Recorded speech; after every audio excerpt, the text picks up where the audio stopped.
Hello दोस्तों, मैं पवन कुमार आपके अपने यूट्यूब चैनल स्टडी पवन पर स्वागत करता हूं। इसके पहले हमने प्रश्नावली 2.2 खत्म कर लिया था और 2.3 के सारे प्रश्न हमारे खत्म हो चुके थे।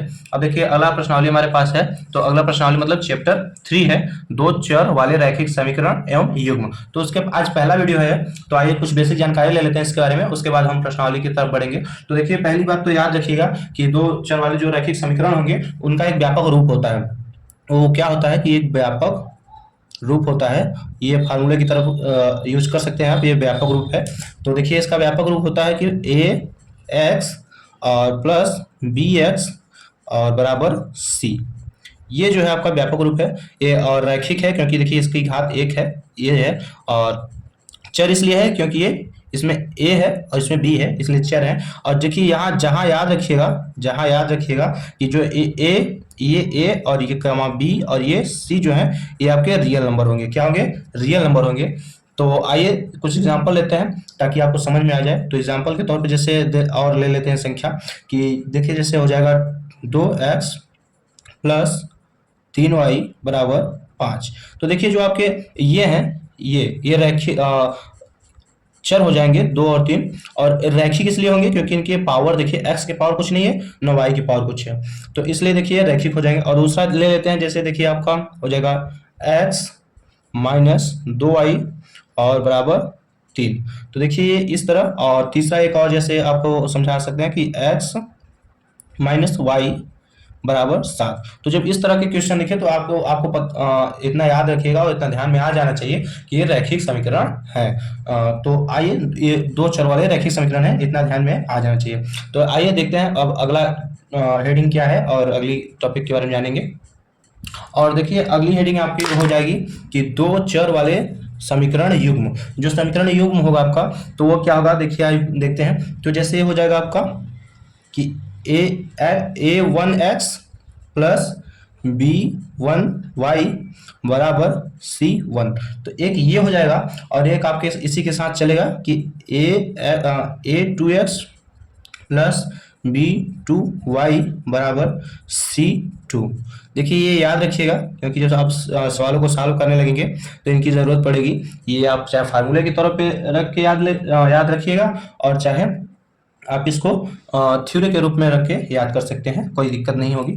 और देखिए इसका भी एक एग्जांपल ले लेते हैं। तो देखिए इसका एग्जांपल जैसे आप ले सकते हैं कि जैसे हो जाएगा 2x प्लस 3y बराबर 5।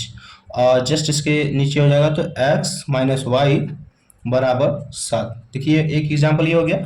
और देखिए एक एग्जांपल और लेते हैं, जैसे हो जाएगा x प्लस वाई बराबर 5 और x माइनस वाई बराबर 3।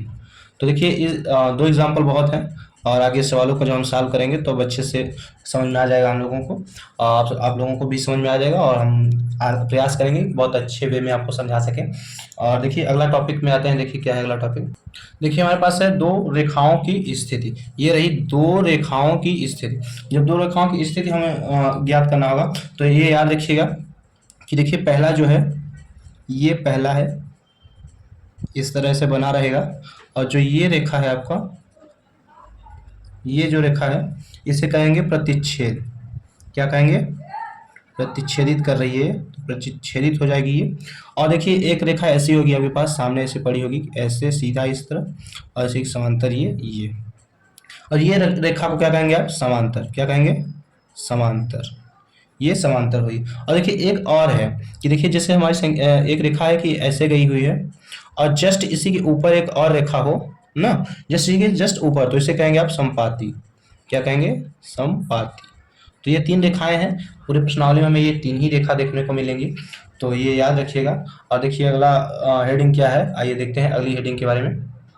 देखिए अगली हेडिंग है आपकी कि दो चर वाले रैखिक समीकरण युग्म का हल।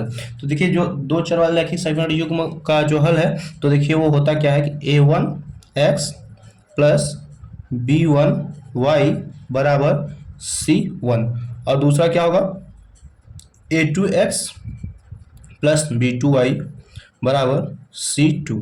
ये तो रहा आपका दो चर वाले रैखिक समीकरण युग्म का ये हल, इसी प्रकार ये हल होगा। दोनों समीकरण, दो समीकरण आपको दिया होगा, इसी तरह हल करना होगा। तो देखिए इसकी पहली शर्त जो है, आइए पहली शर्त के बारे में देखते हैं क्या है। देखिए पहली शर्त है यदि a1/a2 जब not is equal to b1/b2, जब दोनों संख्याएं बराबर ना हो तो इसे क्या कहेंगे, तब कहेंगे इसे कि रेखाएं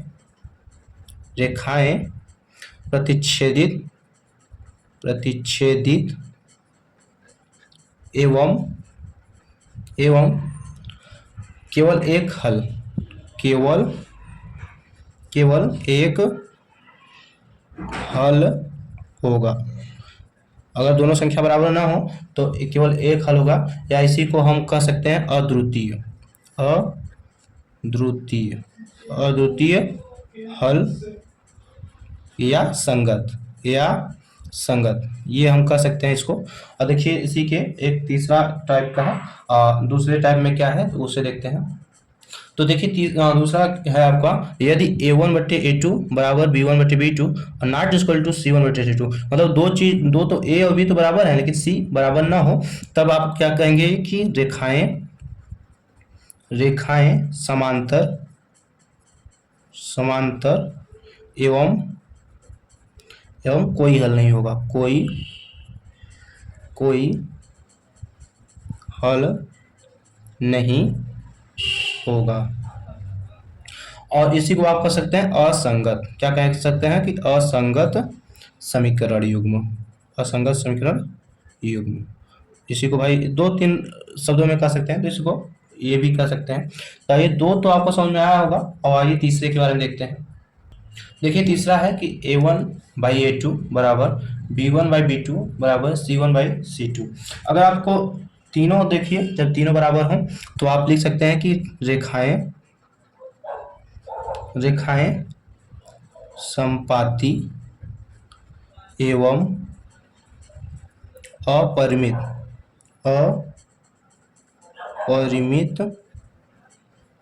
अपरिमित रूप से अनेक हल, ये अपरिमित रूप से अनेक हल दे सकती हैं, और इसी को कह सकते हैं आश्रित या संगत समीकरण युग्म। तो ये रहा आपका तीनों टॉपिक। अब देखिए अगला देखते हैं, अगला क्या है, आइए देख लेते हैं। तो देखिए क्या है, अगली टॉपिक है हमारे पास रैखिक समीकरण युग्म को हल करने की विधि। तो देखिए कौन कौन सी विधि से हम सॉल्व कर सकते हैं, तो हमारे पास शायद 5 विधि है। तो देखिए पहला जो है आपका होगा ग्राफी, क्या होगा, ग्राफी विधि। पहला हो जाएगा आपका ग्राफी विधि, और जैसे दूसरा हो जाएगा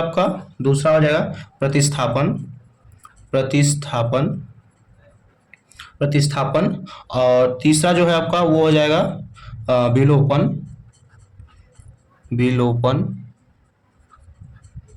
तीसरा विलोपन हो जाएगा। और जो चौथा है हमारे पास, देखिए चौथा हो जाएगा वज्र गुणनखंड विधि। और आपके पास पांचवा जो है वो हो जाएगा तुलनात्मक, क्या हो जाएगा, तुलनात्मक। तो देखिए इसके तुलनात्मक विधि। हाँ, और देखिए जो आपके 5 है, हम बारी बारी पांचों के बारे में बहुत अच्छे से समझा देंगे, अलग से वीडियो बना देंगे इस पे, तो इतना जानते रहिएगा। और चैप्टर स्टार्ट करने से पहले इसकी बेसिक जानकारी जरूरी है, तो जो आपको मिल चुकी है। अब आगे चल के हम इनके बारे में चर्चा करेंगे कि ग्राफीय विधि क्या होती है, प्रतिस्थापन विधि क्या होती है, विलोपन विधि क्या होती है, वज्र गुणनखंड विधि क्या होती है, और तुलनात्मक विधि क्या होती है, ताकि आपको प्रश्नावली के सवाल करने में कठिनाई ना आए। और आज इतना ही रहने देते हैं, और अगले वीडियो में अगला आपके इसके बारे में जानकारी मिल जाएगी। तब तक के लिए अगर वीडियो अच्छा लगा हो तो वीडियो को लाइक और चैनल को सब्सक्राइब कर लीजिए। और एक बात और कि अपने दोस्तों तक शेयर करना ना भूलें, ताकि उनका भी अच्छे से तैयार हो जाए। और तब तक के लिए धन्यवाद, जय हिंद।